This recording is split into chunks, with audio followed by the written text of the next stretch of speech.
Salam, bugün kısa bir video çekmək istədim və özüm haqqında məlumat vermək istədim. Mənim adım Zeynəbdir. Mən evliyəm. 25 yaşım var. Bir oğlum var. İstanbulda yaşayırıq. Mən kiçik yaşlarında atamı itirmişəm. Bəli, atam vəfat edib. Amma çox faciəvi bir şəkildə vəfat edib. Gözlərimin önündə. Atam harda və necə ölüb deyə soruşsanız, atamı çox təəssüflər olsun ki, babam öldürüb və mənim gözlərimin önündə. Uşaqlıqdan anam bizi tək və zəhmətlə böyəldi. Biz evdə 3 uşaq olmuşuq, 2 bacı, bir qardaş. İkimiz, bacım və mən ali təhsilli, bacım hal-hazırda magistraturada oxuyur, qardaşımsa mənim yanına gedir, hələ hazırlaşır, çünki çox balacadır. Buradan anamın əllərindən öpürəm, çox sağ ol deyirəm və buradan ona bolca salamlar göndərirəm. Maçı quçi. Soruşsanız ki, baban nə üçün atavı öldürüb torpaq üstündə, yəni bir qarış torpağa görə öz oğlunu öldürüb. Hətta bunu xəbərlərdə belə bəlkə də görmüsünüz. 2010-cu ildə səhv etmirəmsə olmuşdu həmin hadisə. Bu hadisə baş verəndə mən 5-ci sinifdə oxuyurdum. Qardaşım 10 aylıq idi, bacım isə 1-ci sinifdə oxuyurdu. Yəni uşaqlığım belə bir travma ilə keçib, çox çətinliklə böyərmişik, çox çətin günlərdən keçib bu hala gəlmişik. Bu günümüzə də şükür eləyirəm. Hüzünlü hekayəmdən hələ ki bu qədər danışmaq istəyirəm. İndi isə keçirəm vloquma. Səhər durub evimi təmizləyirəm. Sonra günorta yeməyini hazırlamaq istəyirəm. Bunun üçün plov eləyəcəm. Çox az eləyəcəm. Çünki mən və Toğrul evdə olduğumuz üçün ikimizə yetəcək qədər eləyəcəm. Və Talış mətbəxinin vazkeçilməzi olan ləvəngi hazırlayıram. Toğrul aşırı çox sevir ləvəngini. Plovda ləvəngi olmasa yeyə bilmir onu. Ləvəngi hazırlayıram. Ləvəngiyə də hamımız onsuz da bilirik nə qatılır. Qoz, bilməyənlər üçün deyim. Qoz, soğan və zövqə görə duz, istiot vurulur. Qoz və soğanı birlikdə maşından çəkirik. Sonra da zövqə görə duz, istiot əlavə edirik. Uşaqlıqda ən böyük arzularımdan biri polis olmaq olub. Bu da yaşadığım hadisə ilə əlaqədar olub ki, polis olsam belə hadisələrin qarşısını alaram, belə insanları tapıb tutaram. Bu da yəqin ki normaldır, çünki o travma ilə yaşayan bir uşaq, o travmanı gözləri önündə görən bir uşaq üçün məncə bu xəyalla yaşamaq normaldır, amma qismət olmayıb. Nə bilim, bəlkə də xeyirlisi. Amma mən laqopedliyi bitirmişəm, ailə və ev təhsilini, həm psixoloq, həm laqoped. Hal-hazırda işləmirəm.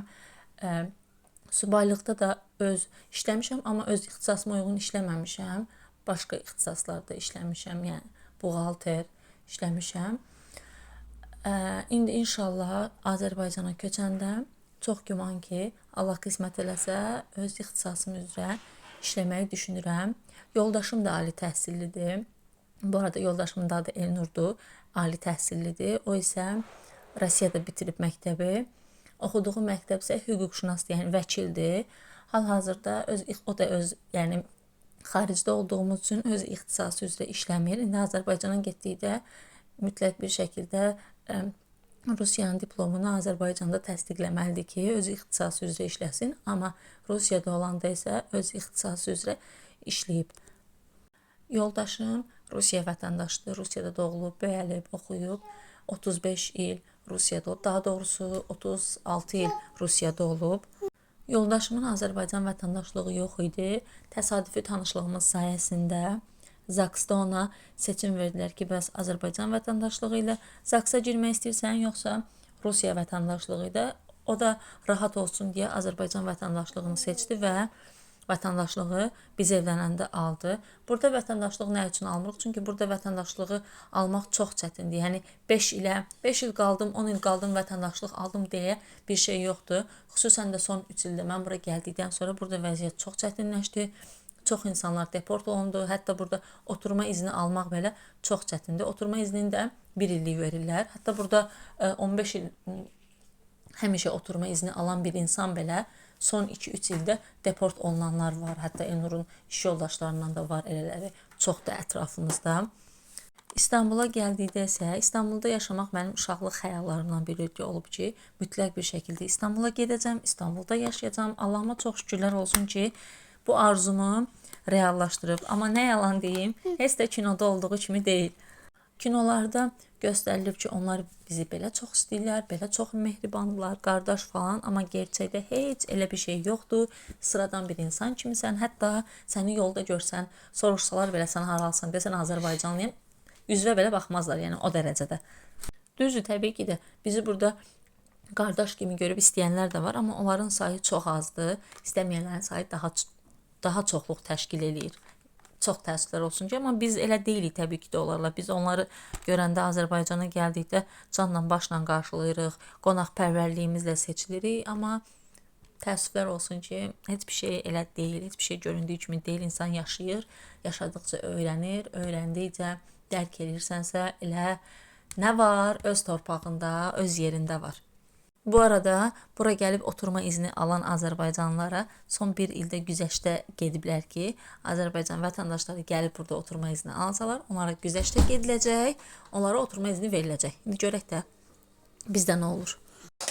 Biz də hazırlaşırıq oturma izni almağa. İndi inşallah bu ay gedəcəyik, öz sənədlərimizi təqdim eləyəcəyik. İndi qismət olar, bizə oturma izni verərlər, qismət olmaz, verməzlər. Biz də çıxıb gələcəyik öz vətənimizə, öz yurdumuza. Mən artıq bir ildir ki, Azərbaycana getmirəm. Düzdür, keçən 2 dəfə getmişdim, en olsa 5 dəfə getmişdi sənəd falan o işlərə görə. İndi görək də oturma izni əgər almasaq, 10 gün içində zaten ölkəni tərk eləyəcəyik. Yəni gələn ay artıq öz vətənimizə köçəcəyik. Əgər oturma izni alsaq da, gələn ilə planlaşdırmışıq, Allah qismət eləsə, gedəcəyik Azərbaycana. Mən elə işlərimi təzə bitirdim demişdim ki, bu arada ləvəncim də hazırdır. Getdim gördüm ki, belə bir mənzərə var evin ortasında. Bunu da kim eləyib? Təbii ki də Toğrul. Gedib qoyub qabağına salatı, istəməyən hissələrini götürüb atıb yerə. Oturub çizgi filmə baxa-baxa yeyir. Hələ onun üzündəki vətən gülüşünə bir baxın. Biz də elə oturub yeməyimizi yeyirik. Ondan sonra isə yollanırıq alış-veriş eləməyə. Bura bizim məhəlləmizdir. Məhəlləmizi əlavə olaraq çəkəcəm. Burada bir dənə binanı söküblər. Çünki depremə dayanıqlı olmadığı üçün ən son depremdə bina çartlamışdı. Ona görə də həmin binanı söküblər və dağıntıları hələ də orada qalıb. Məhəlləmizi isə başqa videoda detallı bir şəkildə çəkəcəm. Elə biz də çox uzağa getmirik. Elə məhəlləmizdə olan AVM-yə gedirik. Adı da Kale Center'dır. Burada mağazalar gəzirəm, amma öz ürəyimə yatan bir geyimi tapmıram. Mənim xüsusən 2 mağazadan öz istəyimə uyğun geyimlər tapıram. Bir Armalayevdir, bir də Litimondur. Amma çox təəssüflər olsun ki, bu dəfə bunlardan da heç bir şey tapmadım. Çünki demək olar ki, AVM-də bütün mağazinlərdə yay geyimləri idi və hamısında da 50%, 70%, 60% endirimlər var idi. Hələ qış sezonu gəlməyib. İndi yenə baxaram. Əgər gözləyə bilsəm, gözləyərəm. Gözləyə bilməsəm də Trendyoldan məcbur almalıyam. Mənə niyyət deyib, Toğrula qismət olur. Gedirik Əbəbək mağazasına, Toğrul üçün geyim almaya. Biz indiyə kimi Toğrul doğulandan, indiyə kimi bütün hər bir şeyini, soskasını, beşiyini, geyimlərini, hər bir şeyini ən xırda detallar kimi hamısını Əbəbəkdən almışıq. Çünki həqiqətən çox kaliteli malları var. Adi geyimləri belə nə rəngi solur, nə elastiklənir, heç bir şey olmur. Nə qədər yuyursan yu, elə indi almışsan kimi olur. Hər bir şey də çox keyfiyyətlidir. Əgər Azərbaycanda varsa bu mağazindən, mütləq bir şəkildə hamıya tövsiyə edirəm ki, buranın mallarını alın. Burada hər bir şey var. Yeməyindən tutmuş, bezindən tutmuş, mama sandalyesindən tutmuş, kalyaskasına, beşiyinə, hər bir şeyinə kimi, hətta uşaqların yemək qabına kimi, hətta burada uşaqlarla yanaşı analar üçün də var, hamilə qadınlar üçün də var, analar üçün də onlara aid olan bəzi əşyalar var. Hətta münasib qiymətədir. Əbəbək kartınız olsa isə endirimlərdən də yararlana bilərsiniz. Qiymətinə gəldikdə isə məncə keyfiyyətinə görə yaxşıdır. Düzdür, biraz bahalıdır, amma yaxşıdır. Çünki o keyfiyyətə dəyər. Çünki həqiqətən də çox keyfiyyətli mallar var. Amma qiymət biraz bahalıdır. Biz alış-veriş edərkən əsasən Elnur və Toğrul AVM-dən alırlar. Mən çox vaxt Trendyoldan alış-veriş edirəm. Bütün AVM-lərdə ebebek mağazası var. Rahatlıqla uşaq mərtəbələrində ebebek mağazasını tapa bilərsiniz. Nəhayət ki, Toğrula istədiyimiz geyimləri alırıq. Çünki onun qış geyimi yox idi. Var idi, amma az idi. Qış geyimlərini alırıq və ebebekdən çıxıb gedirik Gratisə. Gratisdə də bəzi təməl ehtiyaclarımızı alırıq. Həm də ki, gratis kartı ilə çox ucuza olur.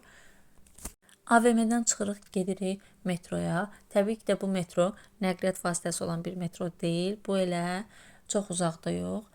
Tam AVM-nin qarşısında yerləşən metro mega marketidir. Burada hər bir şey topdandır. Yəni burada topdan da almaq olur, ədədlə də almaq olur. Topdan almaq daha çox sərfəli olur. Hətta burada Türkiyənin yerli mağazinləri olan BİM, A101, Şok və digər mağazinlərdə olan və yaxud da olmayan bir çox məhsulu tapmaq olur. Qiymətlərinə gəldikdə isə qiymətləri bahalısı da var, ucuzu da var, amma keyfiyyətinə görə məncə dəyər. Çünki xüsusən də ət və ət məhsullarında çox keyfiyyətlidirlər. Çünki təzə olurlar həmişə. 10-15 gündən çox olmur heç bir müddəti. Metrodan alış-verişimizi eləyirik və yollanırıq evə. Tələm-tələsi bir keks hazırlayıram. Bu resepti mən YouTube'da görmüşdüm. Heç vaxt sınamamışam. 2 dəfə sınadım. Pudingli keks idi. Heç bəyənmədim. Yəni evimizdə olan heç kim bəyənmədi. Damaq dadımıza uyğun değildi. Mən əsasən keks, pirojna, tort eləyəndə Rus və Azərbaycan mətbəxindən istifadə edirəm. İlk dəfə Türk mətbəxindən istifadə elədim. Çox da məyus oldum. Keksdən əlavə belə bir lavaş arası qəlyanaltı hazırladım. Ət, soğan, göyərti, şirin biber, acı biber tavada qızartdım və lavaşın arasına qoydum. Lavaşı hər iki tərəfini qızartdım. Hal-hazırda gecə saat 3-dür və mən niyə oyağam? Təbii ki də depremi gözləyirik. Çünki deyiblər ki, deprem olacaq. Yəni də Böyük İstanbul depremi 23 Nisandan, yəni 23 Apreldən bu yana biz gecələri yatmırıq, oyaq oluruq. Burada kompüterdə görünür. Yəni növbəli olaraq yatırıq ki, zəlzələ olanda tez xəbərdar olaq və tez çıxaq. Düzdür, qismətdir, amma yenə də xəbərdar olmaq istəyirik tezdən. Bugünlük vloqumdan bu qədər. Bəyəndinizsə vloqumu, kanalıma abunə olmağı unutmayın. Sabahımı da belə yağışlı hava ilə açdım, saat 6-dır. Sağ olun.